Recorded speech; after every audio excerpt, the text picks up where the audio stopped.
वीतराग विज्ञान नमोता ही जाते भये अरहंतादिमान। करि मंगल करि हो महा ग्रंथ करन के का। जाते मिले समाज सब पावे निज पदरा।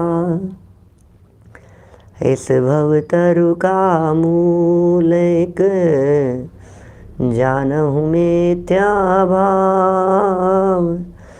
ताको करी निर्मूल अब करिए मोक्ष उपाव। करिए मोक्ष उपाव। मोक्ष मार्ग प्रकाशक नामक ये ग्रंथ है।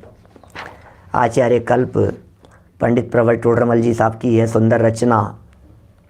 और कितना शांति मिलती है जब हम इन वाक्यों को पढ़ते हैं कि परद्रव्य कोई जबरन तो बिगाड़ता नहीं। परद्रव्य का दोष देखना मिथ्या भाव है। दोष देखने वाली दृष्टि दूषित दृष्टि है। दोष देखना बंद करो। मत देखो दोषों को, मत देखो गलतियों को, मत देखो विकृतियों को, स्वभाव को देखो। स्वभाव को देखने से दोष अपने आप मिट जाते हैं। जो व्यक्ति अपने स्वभाव को देखते हैं उनके दोष स्वयमेव नष्ट हो जाते हैं। दोषों को नष्ट करने के लिए दोषों की तरफ देखने की ज़रूरत नहीं है। अपराध मत देखो। आज तक अनादिकाल से बहुत अपराध किए, बहुत गलतियां की, बहुत भूलें हुई, लेकिन अब नहीं, बस ख़त्म। अब नहीं करेंगे, अब कोई चूक नहीं होगी, अब कोई भूल नहीं होगी, अब कोई गलती नहीं होगी। मरे अनंत बार बिन समझे, अब नहीं मरेंगे। बहुत सुंदर सुंदर लाइनें हैं। पर से दृष्टि हट जाए, दृष्टि स्वभाव सन्मुख हो जाए।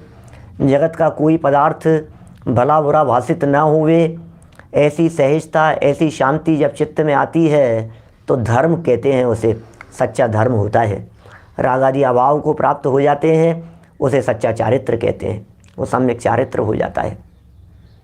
यहाँ क्या बातें कही जा रही है। अणुव्रत और महाव्रत आदि का पालन करे, व्यवहार चारित्र है। निश्चय से चारित्र तो वीतराग भाव है। वीतराग भाव निश्चय चारित्र है। क्या क्या गजब पंक्तियाँ कह दी थी। पहले ग्रहण करने का कर्ता बनता था, अब त्यागने का कर्ता बनता है। पहले इकट्ठा करने का कर्ता बनता था, अब छोड़ने का कर्ता बनता है। 244 पेज पर जहाँ अपनी चर्चा चल रही है, कल हमने ये बातें आपके बीच में पढ़ी है। भैया कर्तापन की बुद्धि से देखो तो दोनों एक समान ही तो हैं। दोनों ही तो एक जैसे कर्ता हैं। एक राग करने का करता है, एक छोड़ने का कर्ता बनता है। एक पंचेंद्रिय विषय भोगों को भोगने का कर्ता बनता है, तो दूसरा व्यक्ति त्यागने का कर्ता बनता है। तो भोग का कर्ता और त्याग का कर्ता, दोनों में आखिर कर्तापन की तो समानता ही रही क्या। कर्तापन की दृष्टि से तो दोनों समान ही हैं। माने बड़े गजब गजब गजब के शब्द हैं। जीवों की रक्षा करता हूँ, वो बहुत महान काम कर दिया आपने। अरे तुम रक्षा कर सकते हो क्या। मैं रक्षा करता हूँ, सुनो, मैं रक्षा कर सकता हूँ, ये मान्यता महापाप है। मैं मारता हूँ क्या, और मैं बचाता हूँ। मैं मारता हूँ ये पाप है, मैंने मारा ये पाप है, और मैं मार सकता हूँ ये महापाप है। अब कौन पकड़े इन बातों को, बोलो। मैंने बचाया ये कदाचित पुण्य हो सकता है, और मैं बचा सकता हूँ ये महापाप है। अब आप कहोगे क्या बातें कह रहे हो आप। मैं बचा सकता हूँ, मैं मार सकता हूँ, ये अंदर में मारने और बचाने संबंधी जो मान्यता दिलो दिमाग में बैठी हुई है, ये मान्यता खोटी मान्यता है, ये मान्यता उल्टी मान्यता है। ये मान्यता पाप नहीं महापाप है। इस पाप को मिथ्यात्व कहते हैं। ये पाप का बाप नहीं, बाप का बाप है, ये दादा है पाप का, ये मिथ्यात्व है। ये मान्यता भी तो बदलनी है और क्या करना है। सारा खेल मान्यता का है। मोक्ष मार्ग और संसार ये दोनों मान्यता के ऊपर निर्भर करते हैं। श्रद्धा बदलनी है। मैंने मार दिया, मैंने मार दिया, मैंने मार दिया। ओह, जब ये कहता है मैंने मार दिया, अरे राम मैं क्या करूं, मेरे से इतना बड़ा अपराध हो गया, गलती हो गई मेरे से, भूल हो गई, चूक हो गई मेरे से, ये रोता है मैंने बचा दिया। ये सोच करके मन ही मन मुस्कुराता रहता है। क्या मैंने बचा दिया, मैंने बचा लिया, ओह मैंने इनको सुरक्षा प्रदान कर दी, मैंने इसको जीवन दान दे दिया, मैंने कितना अच्छा काम किया है मैंने। अरे मैं बचा लूँगा, चिंता मत करो, मैं हूँ ना, तुम क्यों चिंता करते हो, मैं हूँ ना। ऐसे महापाप कहते हैं मैं हूँ ना। ये मैं पने की जो बुद्धि है, ये बुद्धि ही तो टूटनी है और क्या करना है। बहुत बहुत गजब बात कह रहे हैं यहाँ। क्या बोलो, मैंने बचा दिया। वो जो है ना 99% पाप वो अभिप्राय का है, 0.99% ये परिणामों का है अवनीश भाई, और 0.01 ये क्रिया का है। अब क्रिया में तो कुछ दम ही नहीं है।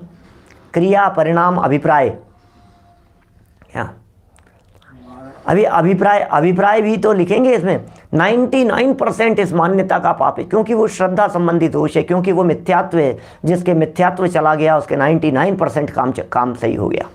बोलो, मारा, मारता हूँ, मार सकता हूँ। बोलो, मारा, देखो सामने वाला मर गया, क्या, और मेरे द्वारा मारा गया, क्या, मार सकता हूँ, और मैं मार सकता हूँ।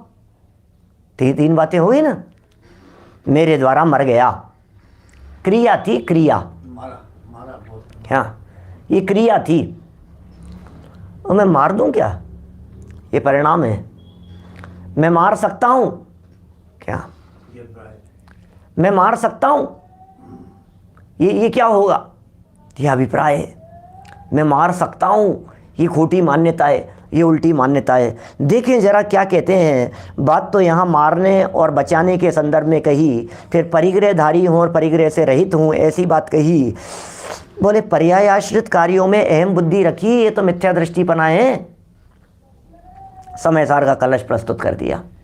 सुनो, ये तु कर्तारे महात्मानं पश्यन्ति तम सातता। 244 नंबर पेज है हिंदी पुस्तकों में, गुजराती में 250 नंबर पेज है। देखना, समय सार का 199 नंबर का कलश है। अमृतचंद्र इसके कर्ता हैं। ये तु कर्तारे महात्मानं पश्यन्ति तम साततः सामान्य जन वत तेषां न मोक्षोपि मुमुक्षुताम। अमृतचंद्राचार्य देव मुमुक्षुओं की चर्चा कर रहे हैं। सुनो, मुमुक्षु शब्द का प्रयोग किया है। मुमुक्षु ये कौन होते हैं? मुमुक्षु, एक बार मैं इसका पद्यानुवाद पढ़ता हूँ, दादा का खोल करके बैठा हूँ सामने। गुजराती पुस्तकों में 255 नंबर भी पेज है। मुझे लगता है गुजराती पुस्तकें अलग अलग जगह से प्रकाशित होंगी, तो कुछ गुजराती पुस्तकों में 250 है और कुछ गुजराती पुस्तकों में 255 नंबर पेज है ना, मतलब पेज नंबर डिफरेंस है उसमें। और हिंदी वाली पुस्तकों में तो 244 नंबर पेज है ही। सुनिए, सर्व विशुद्ध ज्ञान अधिकार 320 नंबरवी गाथा के बाद का यह कलश है। 199 नंबर कलश। निज आत्मा ही करे सब कुछ मानते अज्ञान से। सुनिए वापस, कितना सरल है, अर्थ तुरंत समझ में आएगा। निज आत्मा ही करे सब कुछ मानते अज्ञान से, हो यद्यपि वे मुमुक्षु पर रहित आत्म ज्ञान से। भले ही मुमुक्षु हों, अरे भैया हम तो मुमुक्षु हैं, हम तो मुमुक्षु हैं। अरे तुम मुमुक्षु हो लेकिन रात को खाना खाते हो, तुम काहे के मुमुक्षु हो? नहीं साहब हम तो मुमुक्षु हैं कि स्वाध्याय करते हो? नहीं स्वाध्याय तो नहीं करते, लेकिन पंडित जी हम तो 3 पीढ़ियों से मुमुक्षु हैं। वाह वाह, मुमुक्षुओं को भी पीढ़ी दर पीढ़ी मान लिया, मुमुक्षुओं को भी कुल परंपरा से मान लिया। मुमुक्षुपन तो मोक्ष की इच्छा रखने वाले का नाम है। मुमुक्षु पीढ़ियों से नहीं होते हैं, मुमुक्षु परंपरा से नहीं होते हैं, मुमुक्षु कुल परंपरा का नाम नहीं है।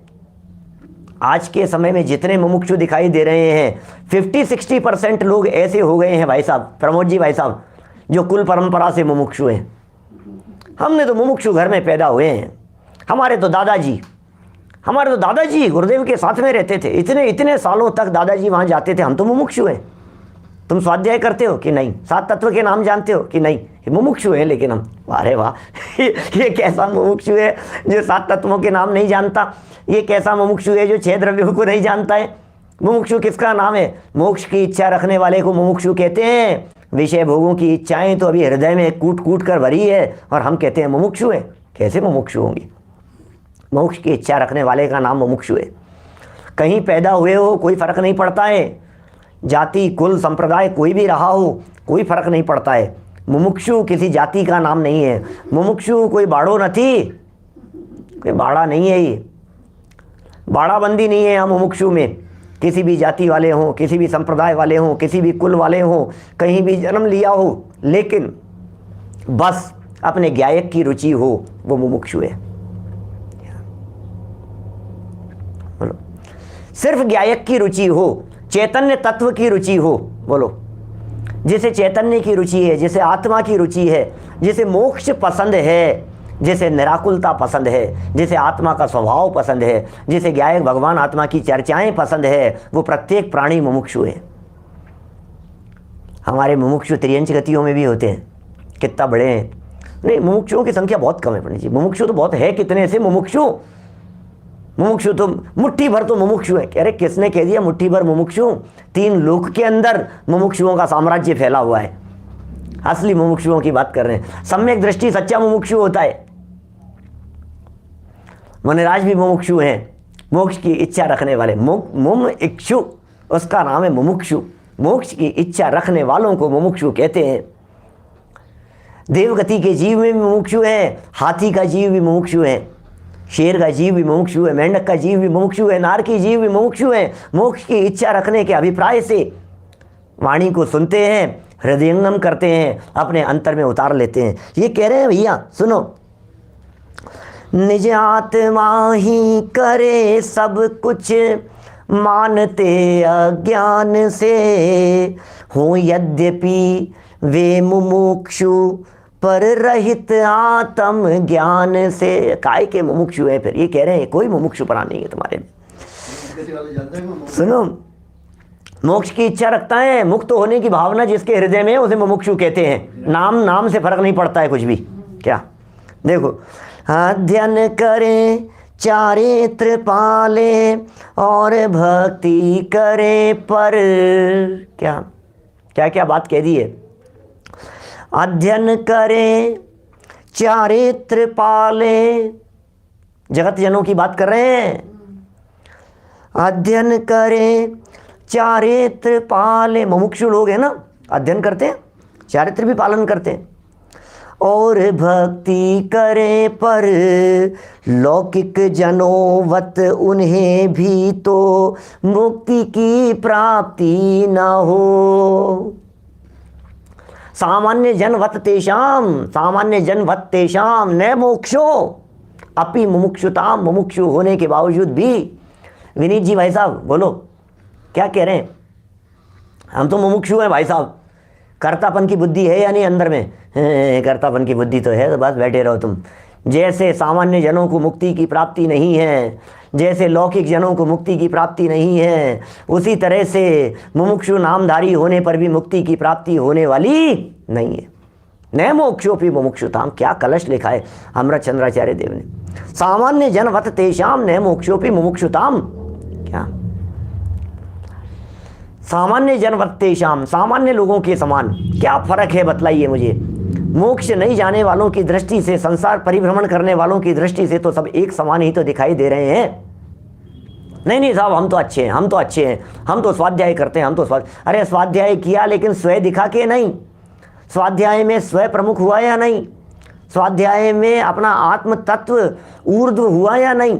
नहीं साहब वो तो नहीं हुआ, तो फिर काहे का स्वाध्याय किया आपने? स्वाध्याय किसे कहते हैं? स्वयं की प्रमुखता जहाँ हो उसका नाम स्वाध्याय है। आत्मा की प्रमुखता जहाँ हो उसका नाम स्वाध्याय है।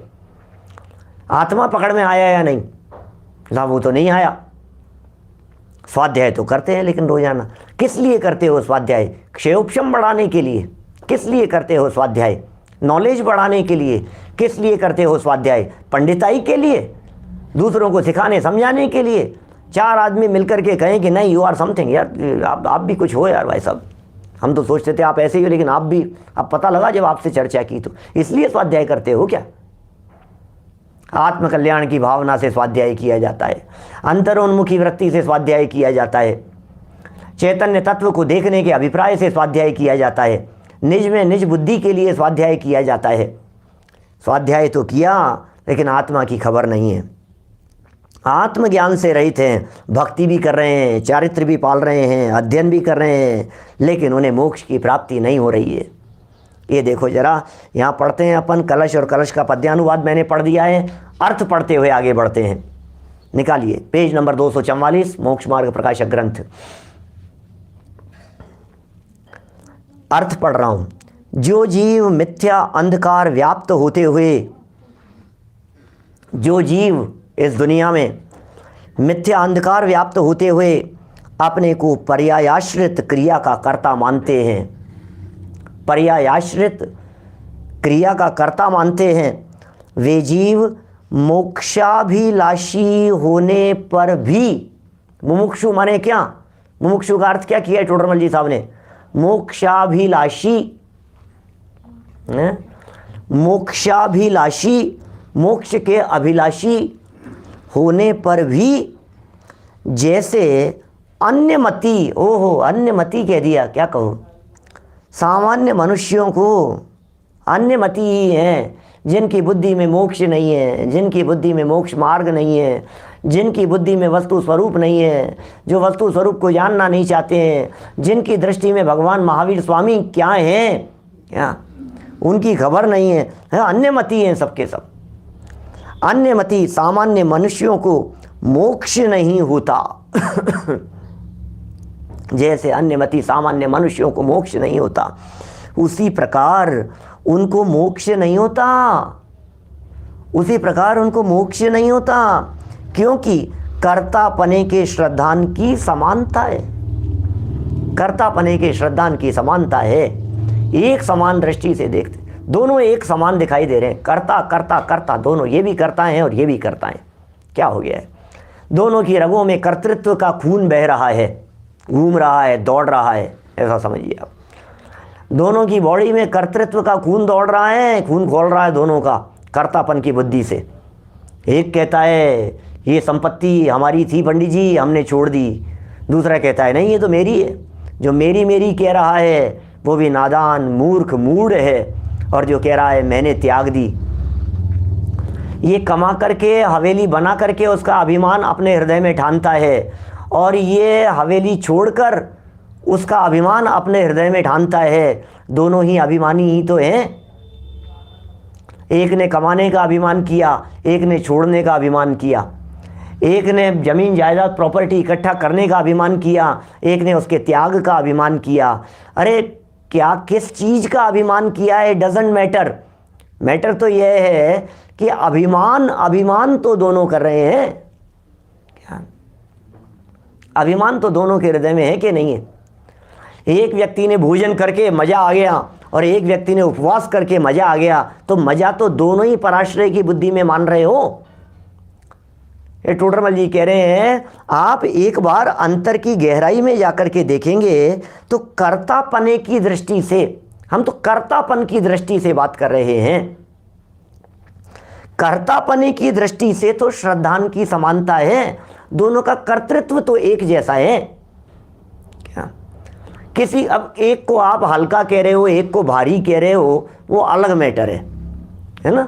एक व्यक्ति ने चोरी की, पेन चुरा करके लाया, स्कूल से क्लास में से और एक व्यक्ति ने बैंक का डाका डाला, बैंक में जाकर के चोरी की, लूट मार की।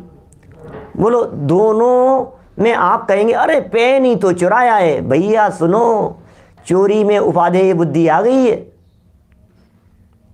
ऐसी कहानियां आपने बचपन में कई बार पढ़ी होगी, सुनी होगी, बच्चों को सुनाई होगी, अनुभव किया होगा कि जिस दिन स्कूल से पहली बार किसी की पेंसिल चुरा करके लाया था, उस दिन यदि माँ ने चांटा नहीं मारा होता तो आज क्या होता? जेल की सलाखों के पीछे होता, बड़ा चोर बन जाता। बात तो छोटी सी दिखाई दे रही है, लेकिन ये छोटी नहीं है। चोरी तो चोरी है। एक पेन की चोरी की हो, एक पेंसिल की चोरी की हो। एक व्यक्ति ने 20 रुपए की चोरी की और एक ने 2000 की, एक ने 2 लाख की और एक ने 2 करोड़ की, 2000 करोड़ की। चोर तो चोरी है ना। चोरीपन की दृष्टि से तो दोनों एक समान है ना। बोलो, ये बतला रहे हैं यहाँ, कर्तृत्व की मान्यता की दृष्टि से तो दोनों एक समान है। दोनों एक समान, सम मान्यता में विष्णु एवं आत्मा करता। इसी के तो आसपास की गाथाएं हैं।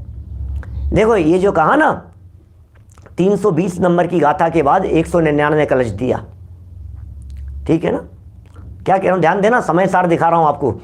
समय सार का सर्व विशुद्ध ज्ञान अधिकार, 320वीं गाथा, दिट्ठी जेवनाणम, है ना, दृष्टि ज्ञान की चर्चा की है वहां। 320वीं गाथा का वो प्रकरण, बहुत सुंदर प्रकरण।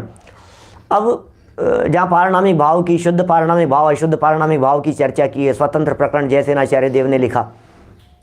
उसके जस्ट बाद अमृत, उस 320 के जस्ट बाद ये कलश लिखा, ये तू कर्तारमात्मानं पश्यन्ति तमसा तथा सामान्य जनवत्ते श्याम ने मोक्षोपि मोक्षुताम। ये कलश लिखा। अब पता है गाथा कौन सी लिख रहे हैं? अब गाथा लिख रहे हैं वो कौन सी गाथा है? देखो आप, सममान्यता में विष्णु एवं आत्मा कर्ता की बात कही ना, पद्यानुवाद बोलता हूं। अभी तो बोला था 2-5-10 दिन पहले, तो उपयोग में से देखो कहां गया।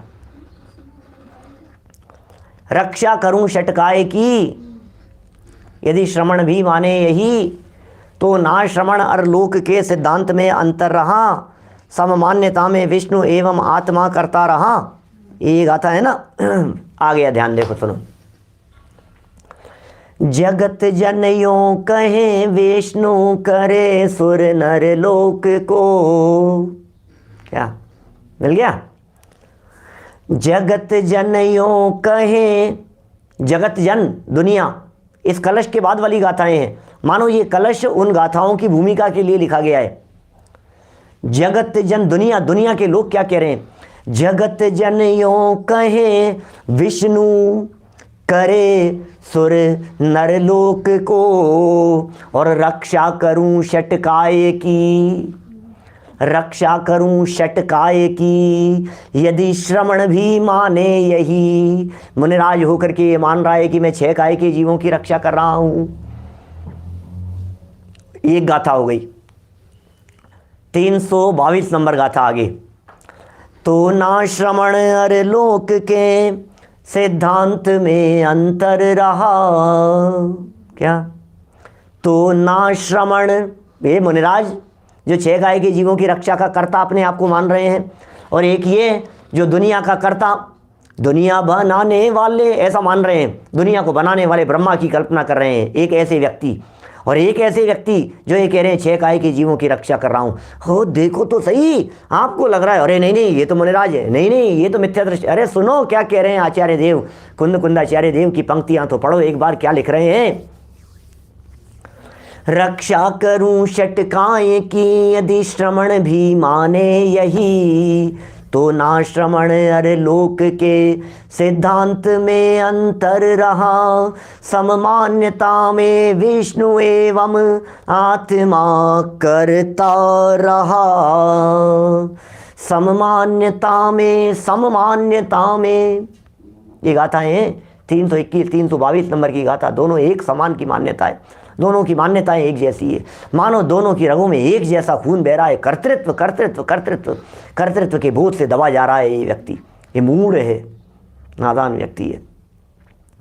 कितने सुंदर शब्द दे रहे हैं टोडरमल जी साहब, क्या सिखा रहे हैं यहाँ देखिए। तथा इस प्रकार आप कर्ता होकर श्रावक धर्म अथवा मुनि धर्म की क्रिया में मन वचन काय की प्रवृत्ति निरंतर रखता है। कौन? वही द्रव्यलिंगी की चर्चा कर रहे हैं, वही अणुव्रति की चर्चा कर रहे हैं, वही महाव्रति की चर्चा कर रहे हैं। क्या कह रहे हैं यहाँ पर? ये अणुव्रति जीव है, ये महाव्रति जीव है। क्या ब्रजलाल जी साहब बोलो? ये अणुव्रति हैं, ये महाव्रति हैं? कोई बात नहीं। श्रावक धर्म और मुनि धर्म की क्रियाओं में मन से वचन से काय से प्रवृत्ति तो निरंतर रखता है, प्रवृत्ति तो रखता है। जैसे उन क्रियाओं में भंग न हो वैसे प्रवर्तता है। कैसे प्रवर्तन कर रहा है? जैसे उन क्रियाओं में भंग न हो। सावधान रहो भैया, साहब नहीं नहीं हम तो मुनिराज हैं, हम तो नीचे देख करके चलेंगे। अरे मैं तो मुनि हूँ, मैं इधर उधर देख करके कैसे चल सकता हूँ? मैं तो नीचे देख करके चलूँगा, मुझे तो एरिया समिति से चलना है। अरे अरे मैं तो विद्वान हूँ, मैं आप शब्दों का प्रयोग कैसे कर सकता हूँ? अरे मैं तो अणुव्रति हूँ, नहीं मैं ऐसे कैसे बिना पूछे किसी की वस्तु को उठा सकता हूँ? तो क्रियाओं में तो प्रवर्तता है जैसे भंग न हो, परंतु ऐसे भाव तो सराग हैं। क्या बोलो? ऐसे ऐसे तो ये तो सब सराग हैं भाई साहब, सराग चारित्र हैं। वह वीतराग भाव रूप है। क्या? सुनो सुनो सुनो भाई, वाक्य किस तरह से पढ़ना है जरा देखना। परंतु ऐसे भाव तो सराग हैं, चारित्र है वह वीतराग भाव रूप है। ये चारित्र वीतराग भाव रूप है। वीतराग भाव का नाम चारित्र होता है। चारित्र अंदर में होता है, चारित्र बाहर में नहीं होता। चारित्र चारित्र चारित्र के नाम पर चेहरा दिखाई देता है, चारित्र के नाम पर हाथ पांव दिखाई देते हैं, चारित्र के नाम पर बाहरी क्रियाएं दिखाई देती है, चारित्र के नाम पर प्रवृत्तियां दिखाई देती है, चारित्र के नाम पर उठना बैठना दिखाई देता है, चारित्र के नाम पर गमन करना खाना पीना दिखाई देता है, चारित्र के नाम पर ये सब दिखते हैं हमारे को। क्या खाता है, क्या पीता है, कैसे उठता है, कैसे बैठता है, कैसे बोलता है, कब खाता है, कैसे चलता है, ये सब चारित्र के नाम पर दिखाई देते हैं। अरे अरे क्या हो गया है भैया, ये सब जड़ हैं, ये सब अचेतन है। देह की क्रियाओं को चारित्र माने बैठे हैं। चारित्र अंदर अंदर होता है, बाहर नहीं होता। बाहर में नहीं है चारित्र, वीतराग भाव चारित्र है वह वीतराग भाव रूप है। क्या सुंदर लाइन है। चारित्र है वह वीतराग भाव है, वीतराग भाव है। भाव का नाम चारित्र है। अंदर पकड़ो जरा, ये वीतराग भाव है। इसलिए ऐसे साधन को मोक्ष मार्ग मानना वो मिथ्या बुद्धि है। ऐसे साधन को मोक्ष मार्ग मानना ये मिथ्या बुद्धि है, खोटी बुद्धि है भाई साहब। क्यों भैया, क्यों खोटी बुद्धि है? चारित्र तो दो प्रकार का कहाँ है? एक सराग और एक वीतराग। सराग वीतराग के भेद से दो प्रकार का चारित्र कहाँ है? सो किस प्रकार है? पंडित जी आपने ऐसा कैसे निश्चित कर दिया? हमारे इस चारित्र को सराग चारित्र कह करके उड़ा क्यों दिया आपने? चारित्र तो दो प्रकार का होता है ना। शास्त्रों में दो प्रकार का चारित्र लिखा है, एक को सराग चारित्र कहा है, एक को वीतराग चारित्र कहा है। आखिर चारित्र दो प्रकार का होता है। टोडरमल जी कह रहे नहीं, ये समाज में आज भी ये भूल है। आज भी 300 सालों से, लगभग 300 वर्षों से टोडरमल जी की ये वाणी, टोडरमल जी की ये परंपरा, विद्वानों की परंपरा समाज को जागृत करने के लिए पूरे देश और दुनिया भर में फैली होने के बावजूद भी आज भी लोग जब चर्चा करते हैं तो यही करते हैं, अरे वीतराग चारित्र तो नहीं, सराग चारित्र तो है ना, सराग चारित्र तो है ना। ये प्रश्न किया टोडरमल जी ने। भैया चारित्र तो दो प्रकार का होता है, हमने ऐसा सुना है। एक सराग चारित्र है, एक वीतराग चारित्र है। सो किस प्रकार है फिर उसमें क्या कहा है? तो टोडरमल जी ने जवाब जो दिया है वो सुनना जरा। क्या हिला देते हैं पंडित जी साहब।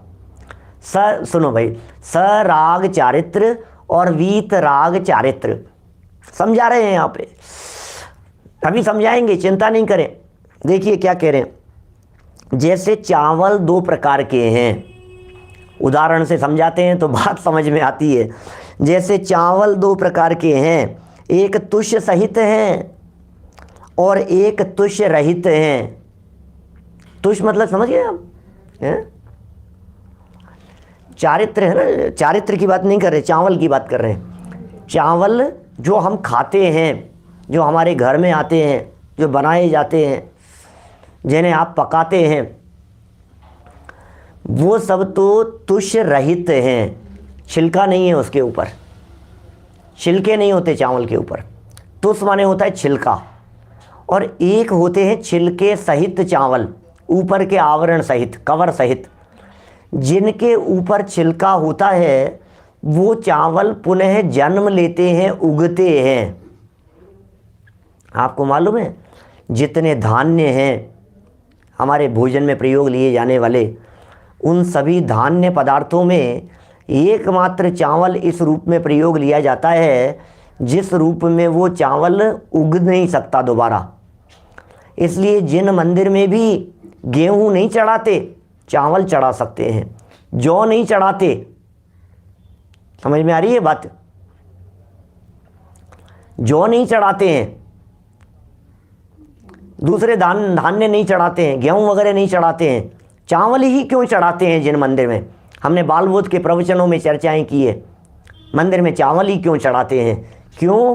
क्योंकि वे चावल जमीन में बो देने पर दोबारा जन्म नहीं लेते, वो चावल उगते नहीं हैं, वे अजन्मा हैं वे। हम चावल चढ़ाते हुए जिनेंद्र देव के सामने ये भावना भाते हैं कि हे जिनेंद्र देव, जिस तरह से ये चावल जन्म नहीं लेगा दोबारा, उसी तरह से हमें भी अक्षय पद की प्राप्ति हो, हमारा भी पुनर्जन्म ना हो, हमारे भी जन्म मरण का अभाव हो। इस भावना से हम चावल चढ़ाते हैं। क्यों चढ़ाए जाते हैं चावल? ले जाओ ना कुछ भी, घर में इतनी सारी चीज़ें हैं, कुछ भी ले जा करके क्यों नहीं चढ़ाते हो कि नहीं हमारा भी जन्म नहीं हो, इस भावना से चढ़ा रहे हैं। दूसरी बात, जो चावल चढ़ाए जाते हैं वे चावल टूटे हुए नहीं होने चाहिए, वे साबुत होने चाहिए। इसलिए उन चावलों को अक्षत, क्षत माने होता है टूटा हुआ, और आ लगा दिया, अक्षत माने नहीं टूटा हुआ, साबुत। क्या अक्षत है ना, वो अक्षत क्यों है? क्योंकि वो क्षत नहीं है, वो टूटा हुआ नहीं है, इसलिए उसे अक्षत कहा गया। तो हमें भी अक्षत पद की प्राप्ति हो जिसके बाद टूटना नहीं हो। दो बातें हुई। तीसरी बात, ये जो चावल दिखाई देता है, इस चावल बीच में से थिकनेस ज़्यादा होती है। चावल को रखो ऐसे हाथ में, एक चावल को, और ज़रा उसे ध्यान से देखो तो आपको वो चावल दिखाई देगा सिद्ध शिला के आकार जैसा, सफ़ेद शुभ्र धवल सिद्ध शिला। इस तरह से अर्धचंद्रा का जैसे जिस तरह से थिकनेस, और साइड में ऐसी कनी निकली हुई शेप, ऐसा थोड़ा सा घुमा हुआ ऊपर से बिल्कुल ऐसा, ये जो शेप है ना चावल का, ये सिद्ध शिला जैसा है ये। इसलिए हम चावलों के माध्यम से हम स्मरण करते हैं सिद्ध शिला को। ये तो बात है किसकी? नहीं उगने वाले चावल की। जो चावल नहीं उगता है उसकी बात की हमने। अब एक दूसरे प्रकार का चावल होता है, तो फिर साहब चावल की खेती कैसे होती है?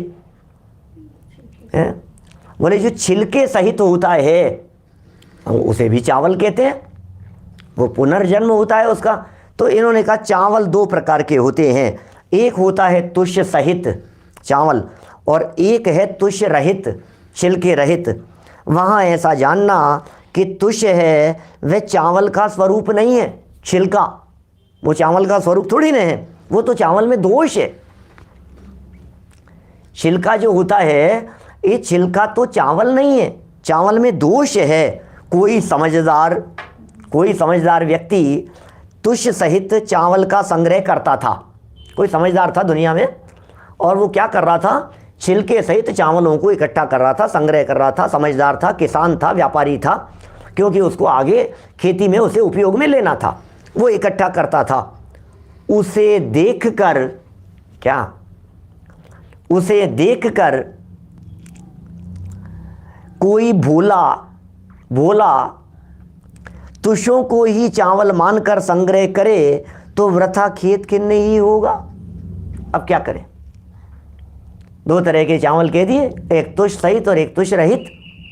तो छिलके सहित चावलों का संग्रह करते हुए किसी सज्जन को देखा और किसी मूढ़ व्यक्ति ने, किसी नादान व्यक्ति ने जो बहुत भोला था, उसने देखा देखो किसको संग्रह ये कर रहे हैं ना, मैं भी ऐसा ही करूँगा। तो कोई भोला तुषों को ही चावल मानकर संग्रह करे तो वृथा खेत खिन्न ही होगा। वैसे क्या एग्जाम्पल दिया है पंडित जी साहब ने। कितना सुंदर एग्जाम्पल है। वैसे चारित्र दो प्रकार का है, एक सराग है, एक वीतराग है ना। शास्त्र में लिखा सराग माने राग सहित, माने छिलके सहित। ये वीतराग माने छिलके के बिना प्योर चारित्र तो बिना छिलके वाला है। वो तो असली चारित्र है, वो तो बिना छिलके वाला है। और ये कैसा वाला चारित्र है? ये छिलके सहित वाला है, सराग चारित्र। अब सुनो जरा, वहाँ ऐसा जानना कि जो राग है वह चारित्र का स्वरूप नहीं है, चारित्र में दोष है। ओहो, क्या बातें कहते हैं। इसलिए लोग कहते हैं आपको टोडरमल जी पसंद क्यों नहीं पसंद आए भैया हमारे को टोडरमल जी। हमारी बात करते हैं, सच्ची बात करते हैं, क्या गहराई में उतर करके बात करते हैं। आप किसका संग्रह कर रहे हो? आप छिलकों का संग्रह कर रहे हो? ऐसा तो नहीं हो रहा है। बाह्य चारित्र पर ही जिसकी दृष्टि है, अंतरंग भाव और परिणामों की परंपरा रूप अभिप्राय, इस पर जिसकी दृष्टि नहीं है, वह व्यक्ति तो छिलकों का संग्रह करने जैसी वृत्ति वाला दिखाई देता है। माल को भूल गया है और पैकिंग को इकट्ठा कर रहा है। पैकिंग के ऊपर रीझ गया है। पैकिंग तो दिखाई देती है और माल नहीं दिखाई देता है। पैकिंग तो दिख रही है, माल दिखता ही नहीं है इसको। अरे भैया कीमत तो माल की है, पैकिंग की नहीं है। नहीं, बिल्कुल वैसा का वैसा ही है, वैसा का वैसा ही है। अरे कीमत नहीं है बिल्कुल भी। वे जो 3 मूर्तियां जो अकबर ने अपने नगर में पूछी थी, एक मूर्ति की कीमत कितनी है? बोले महाराज कितनी कीमत है? बोले मुफ्त की है। क्या बात करते हो, फ्री की मूर्तियां हैं? तो बोले रख दो, ये 2-3 जो मूर्तियां तुम्हारी दिखाई दे रही है सबकी सब रख दो फ्री में। कि नहीं भाई साहब, ये दूसरी वाली फ्री की नहीं है। कि एक जैसी तो दिख रही है, क्या बात कर रहे हो, एक फ्री की है दूसरी नहीं है। क्या ये तो 100 रुपये लगेंगे। कोई बात नहीं, चलो 100 रुपये देता हूँ और ये फ्री, सब रख दो, तीनों रख दो, 200 रुपये ले लो इनके। नहीं महाराज, ये तो 1 लाख रुपए की। क्या बात कर रहे हो तुम, ये 1 लाख रुपए की है? कि हाँ जी। ऊपर से देखने पर चेहरे एक जैसे दिखाई दे रहे हैं, ऊपर से देखने पर मूर्तियां एक जैसी दिखाई दे रही है, लेकिन फ़र्क क्या है? फ़र्क बहुत है। ये जो मूर्ति है जो फ्री की थी, ये इस कान में से डालो और सामने कान से निकल जाता है। 100 रुपये वाली की क्या कीमत है? इस कान से डालो और मुंह से निकल जाता है। और तीसरी जो बहुमूल्य है उसका क्या है कि कान में से डालो और सीधा पेट में जाता है, अंदर में जाता है, हृदय की गहराइयों में उतर जाता है।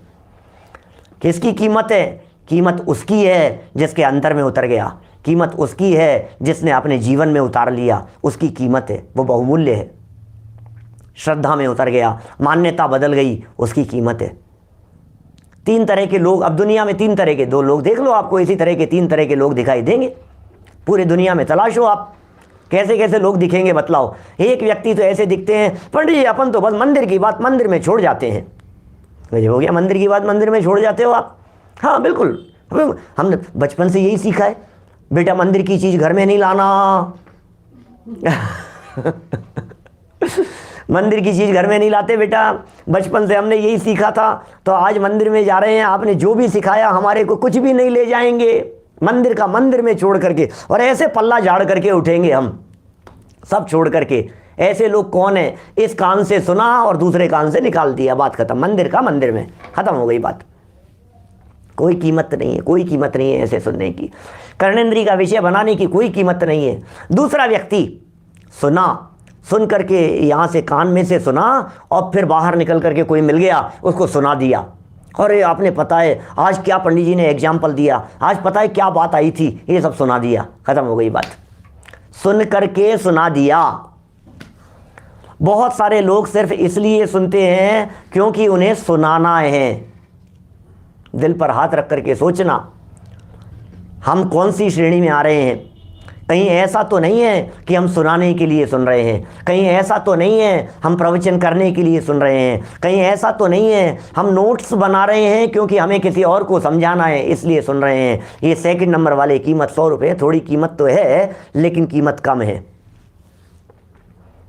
नंबर 3, कान से गया, जबान से निकलता हो तो निकलता हो, लेकिन अंदर में उतरता है, हृदय की गहराइयों में उतरता है, उसकी कीमत है। बाहर से देखने पर एक जैसे दिखाई दे रहे हैं। ये सराग चारित्र वाला है, ये वीतराग चारित्र वाला है। पैकिंग तो एक जैसी दिखाई दे रही है दोनों की, इनकी जैसी पैकिंग दिख रही है वैसी ही इनकी पैकिंग दिखाई दे रही है। दोनों एक जैसा फोटो खींचने पर दिखाई दे रहा है। सुनो, इसके अंदर माल है, ये कोरी पैकिंग है, ये खाली डब्बा है, खाली डब्बा है। ये गत्ते की पैकिंग दिखाई दे रही है, इसकी सुंदर पैकिंग दिखाई दे रही है, इसमें पैकिंग सहित माल है और ये माल के बिना की पैकिंग है। सुनो जरा, क्या क्या कह रहे हैं, सुनिए जरा, पंक्तियां पढ़ता हूं यहां। वहां ऐसा जानना कि राग है वह चारित्र का स्वरूप नहीं है, पैकिंग है वह माल का स्वरूप नहीं है, पैकिंग है वो माल का स्वरूप नहीं है। चारित्र में दोष है, चारित्र में दोष है।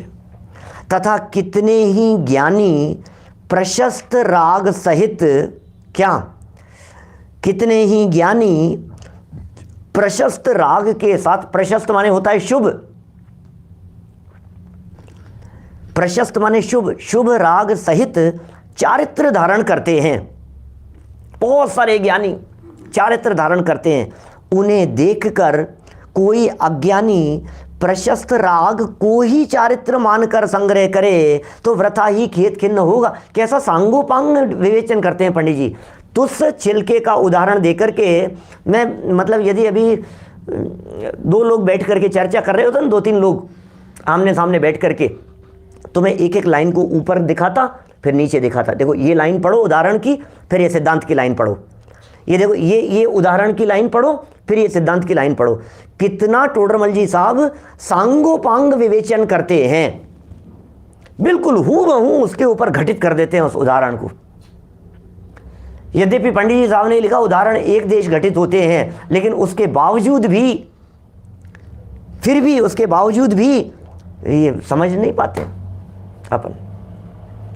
देखो क्या कह रहे हैं, प्रशस्त राग जो चारित्र का है, चारित्र धारण करे, ज्ञानी के भी चारित्र होता है, ज्ञानी भी अणुव्रतों को धारण करते हैं, ज्ञानी के भी जीवन में महाव्रत होते हैं, ज्ञानी के भी जीवन में ये सारी प्रवृत्तियां क्रियाएं होती है, सारी क्रियाओं का पालन करते हैं। लेकिन ये ज्ञानी इसको माल नहीं समझते, माल आत्मा के अनुभव को, माल वीतरागता को, अंतर की वीतरागता के साथ में बाहर में अणुव्रत महाव्रतादिक रूप आचरण, ये सब वीतराग सहित सराग चारित्र है। वीतरागता के साथ में सराग चारित्र है तो कोई दिक्कत नहीं है, लेकिन वीतराग चारित्र तो मिसिंग हो गया अंदर से, और सराग चारित्र सर चढ़ करके बोलने लगा तो बोले खत्म हो गया मामला। क्या असली माल निकल गया, वृथा खेत खिन्न ही होगा। अब ये खेत खिन्न क्यों हो रहा है, कष्ट सहता हुआ, परेशानियां सहता हुआ, इसे पीड़ा किस बात की दिखाई दे रही है, और मैं क्या करूं, मैं कर रहा हूं साहब, ऐसा कर रहा हूं, ऐसा कर रहा हूं मैं, अरे आसान थोड़ी ना है, बनोगे तो पता लगेगा। ये शब्द कहां से आ रहे हैं भाई साहब, ये वचन कैसे निकल रहे हैं। रात को पानी भी नहीं पीता हूं पिछले 20 साल से, तुमने क्या समझ रखा है, छोड़ोगे तो पता लगेगा कितनी कठिनाई से मैं कैसे पालन करता हूं, मैं कितनी दृढ़ता है अंदर में, तब जाकर के पालन करता हूं मैं। तो भैया तेरे इन शब्दों से ये पता लग रहा है कि अंदर में कितनी तकलीफ है। तकलीफ नहीं होती, आनंद नहीं, आनंद आना चाहिए। ये 239 नंबर पेज प्रतिज्ञा लेने संबंधी विधान का जो वो पूरा पैराग्राफ था, परिणाम उत्तर चढ़ते हुए होने चाहिए, बहुमान का भाव आना चाहिए, महिमा आनी चाहिए, उसमें बोझ नहीं होना चाहिए, माथे पर वजन नहीं होना चाहिए, माथे पर 3 साल नहीं पड़ने चाहिए, टेंशन नहीं होनी चाहिए। मैंने त्याग दिया, बहुत टेंशन हो रही है, बहुत टेंशन, काहे की टेंशन हो रही है तेरे को। यदि माथे पर इतना ज़्यादा वजन था तो फिर क्यों छोड़ा, क्या बोलो, इतनी ज़्यादा टेंशन थी, क्यों त्याग किया। अंदर में होता है, बाहर में त्याग सहजता से निभता है। अंदर में नहीं होता है, खींचतान होती है बाहर में, बाहर की खींचतान करके द्रव्यलिंगी पालन करता है, और अंदर की दृढ़ता पूर्वक ज्ञानी के जीवन में होता है। ये सब बातें कही है।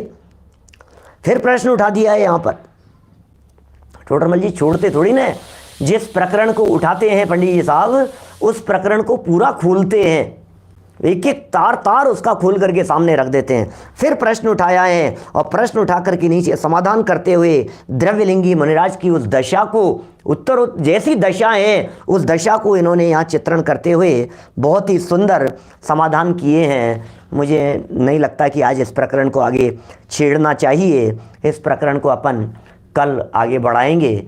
अभी की बात को हम यहीं विराम देते हैं। सुबह के प्रवचनों में शायद एक आध 2 दिन थोड़ा सा शेड्यूल में चेंज होगा। ऑटोमेटिक आपके पास में नोटिफिकेशन आ जाएगा, लिंक डाल दी जाएगी। हमारा एक विधान का आयोजन है, एक शिविर का आयोजन है जो हम गजपंथा में करने वाले हैं, फिजिकल वहाँ उपस्थित होकर के। विशेष तो पारिवारिक कार्यक्रम है वहाँ, लेकिन लाइव आएगा पूरा प्रोग्राम। दिन में विधान भी होगा, सुबह भी विधान होगा। 3 दिन अलग अलग तरह से विधान है। चर्चा कल और परसों 2 दिन शायद हो सकता है। मैं आपको रिकॉर्डिंग इसी प्रकरण को आगे चला करके इसी समय पर शायद 9:20 की जगह 9:30 बजे शुरू हो पाए। मैं उस चीज़ को यथावत अपने प्रकरण यहाँ चलेंगे। शायद हो सकता है रूबरू सामने नहीं हूँ और प्रीमियर के रूप में आपको इन्हीं पंक्तियों को आगे चलाते हुए हम विषय को चलाएं। और 2 दिन आगे उसके फिर वो विधान और कुछ कार्यक्रम होंगे। सूचना आपको यथावत मिल जाएगी। शाम का कार्यक्रम बिल्कुल यथावत है, 8 बजे जैसे चलता है उसी तरह से चलेगा। क्षत्र चूड़ामणि जैसा यथावत चलता है वो उसी तरह से चलेगा। और नए चक्र की जो क्लास है वो आज तो चलेगी, आज और फिर एक वीक शायद वो नहीं चल पाएगी, क्योंकि हम सब डिस्टर्ब रहेंगे, सफ़र में रहेंगे, कभी फ़्लाइट में रहेंगे, कभी कहीं रहेंगे, कभी वंदना में रहेंगे, तो ये सब डिस्टर्ब होगा। माने शाम को यथावत बिल्कुल राइट टाइम जहाँ भी होंगे, जैसे भी होंगे, रात को 8 बजे चलेगा। सुबह भी कोशिश करेंगे, सिर्फ 2 दिन के डिस्टर्बेंस के अलावा वो भी ये बराबर चलता रहेगा। आप लोग बराबर लाभ लेते रहें। सूचना आपको दी है मैंने, है ना। कल और परसों 2 दिन इस प्रकरण को आगे बढ़ाएंगे। निज निधि, कोई बात यदि मैंने फास्ट बोल गया है, यदि चूक हो गई, आगे पीछे करके वापस रिकॉर्डिंग सुन लेना। शाम को भी कुछ सूचना दे दूंगा व्यवस्थित। निज निधि निज में बताई, यह अनंत उपकार है। उसके लिए जिन वाणी माँ को वंदना शत बार है, वंदना शत बार है।